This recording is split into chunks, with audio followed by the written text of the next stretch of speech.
Green Lantern Corps number 10, written by Peter Tomasi, art by Fernando Pasarin. Last issue we left off with John Stewart being found guilty for his crime of killing fellow Green Lantern Kurt and being sentenced to death by the Alpha Lanterns. This issue picks up literally saying those exact words that I just said, hereby sentenced to death. And pretty much the entire audience of Green Lanterns is super not okay with that. Like, they're like, no, that's a bad call. To which all of the, and of course, because he put in his plea of guilty or whatever, he didn't contest it, he's not allowed to have a appeal or anything like that. He will be sentenced to death soon in a manner of choosing by the Alpha Lanterns or whatever. And basically they tell the entire audience, like, okay, we're going to kill him soon, not here though, so everyone go home. And then nobody budges, and they're like, go home. And then one of them's like, what if we don't? You going to kill us too? And then they're like, all right, we can see we've touched some nerves here. We're going to keep him instead of the normal holding cells where you guys are going to try something stupid. We're going to keep him in our tower. And then they fly off. So once there, John talks to the guardians like, hey, look, I'm not going to run. Can you just take these handcuffs off me? I'll stay in my cage. Just take the handcuffs off. And they're like, yeah, no, we trust you. You're good. So they're not totally, just like, no, we're here to punish. Mwahaha. But basically he talks to one of them and says, like, look, on Earth, where I come from, we're entitled to, like, some last requests. And he's like, all right, what are those requests? And he's like, I just want to apologize to the only people that I should be apologizing to. So then we see the ring that belonged to Kurt, and it's making its way through its sector trying to find somebody else. And it scans this one college, it seems like, and it breaks in through the window, lands on the professor's finger. He starts transforming into a Green Lantern, and then immediately the ring's like, actually, you know what? Never mind. And it zooms off his finger again, to which the college student's like, oh my God, you were almost a Green Lantern. And the professor's like, yeah, what happened? So then we cut to John Stewart again, and he's being met by the father and brother of Kurt, and immediately he starts trying to apologize, being like, look, I'm so sorry, I should have told you before. He's smacked by the brother, and was just like, what, why? Just tell me why. And the father's like completely inconsolable, super angry at John. But John just starts making the plea. He's like, look, I don't want your forgiveness. I know that you may never forgive me. I just hope that you can understand that soldiers, that's what we are. We are always being pushed closer and closer to our limit, and sometimes we're pushed to the point where we can't bear it anymore. Kurt met his limit that day. I hit mine a long time ago, and there's no shame in that. It happens to all of us, but you just hope that when it happens you're able to get out, and Kurt wasn't able to then.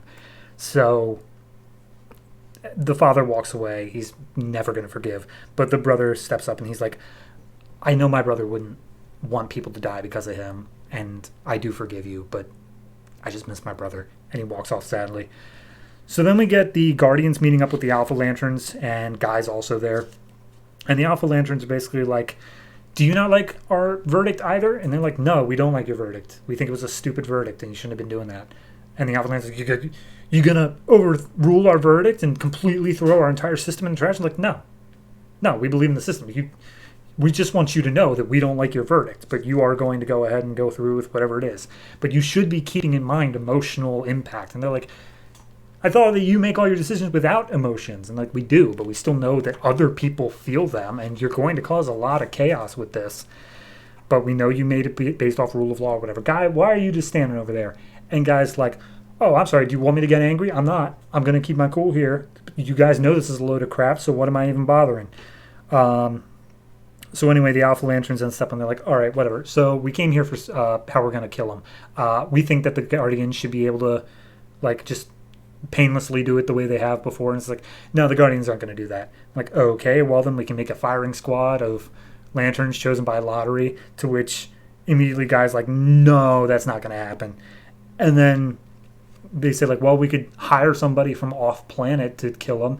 And immediately they shoot that one down. They're like, no. Here's the deal. If you want John Stewart to die, you're going to do it yourself. The Alpha Lanterns are going to be at the one to kill John Stewart. And Guy rushes off in a huff because he's the one who told him that. To which the Guardians are like, yeah, we hate having to agree with Guy Gardner, but yeah, you're going to have to do it. So anyway, we see the guy is bringing Jon Stewart his last meal request, and he's got it in like one of those fine dining dishes. And one of the Alpha Lancers is like, "You better not try anything, Guy. I swear, man, you better not try anything." I was like, "You scanned me. I'm not going to try anything.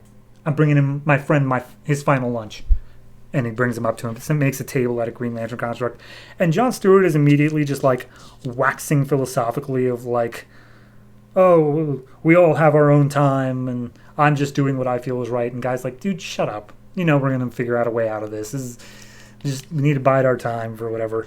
And it's like, basically, John asked for, let me see if I have here, samosas, garlic naan, and chicken tikka masala, but Guy Gardner brought him milk, cereal, and toast. To which he's like, "Yeah, sorry, didn't really have time to make your actual requested meal, what with the escape plan and all." To which then there's a full page spread of the entire Alpha Lantern Tower being hit with this giant construct axe and just the roof being chopped off it. Guy grabs John, immediately starts taking off, and then we see all the Lanterns who have been on missions with them so far, and including just, everyone that we've seen in over that last arc. They're all fighting against the Alpha Lanterns, trying to provide some cover and some distance for Guy and John to get away. John's ring is, of course, completely tapped out, so they have to make their way to the central power battery.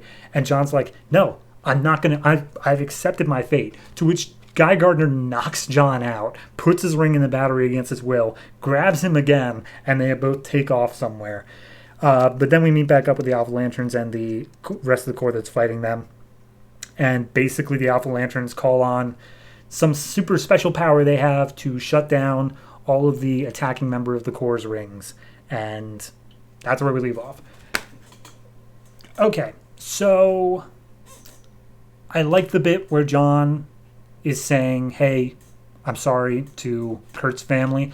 I definitely like the part where Guy is just saying, like, "No." And the Guy and the Guardians are agreeing on how this has been so mishandled. Which, if both those sides of a completely opposite spectrum agree that you did it poorly, then you did it poorly. It's a good job of showing that off. Art-wise, fantastic. I really do like the full-page spread here of the top of the Alpha Core Tower just being completely destroyed. It's got a good sense to it of scale. The battle scene afterwards gets a little bit messy, but otherwise pretty good overall. No, it's just a good issue. Just a nice, solid issue. It's not blowing me back with anything. Like, I think 2 issues ago was kind of the prime example of, like, that was really, really good. But no, this is a solid arc that's just worked through the emotions of John and how he's doing that. I do kind of like the fact that, like, we're not doing that thing where it's like, "Oh, this one piece of evidence that changes everything." It's like, no, we're just genuinely becoming outlaws now. Like, that's all it is. We're just going against what the decided and proper verdict was. So, it's an interesting concept, and I'd like to see how they play it out from here. I'm personally going to give this one a 7.5. Very well done.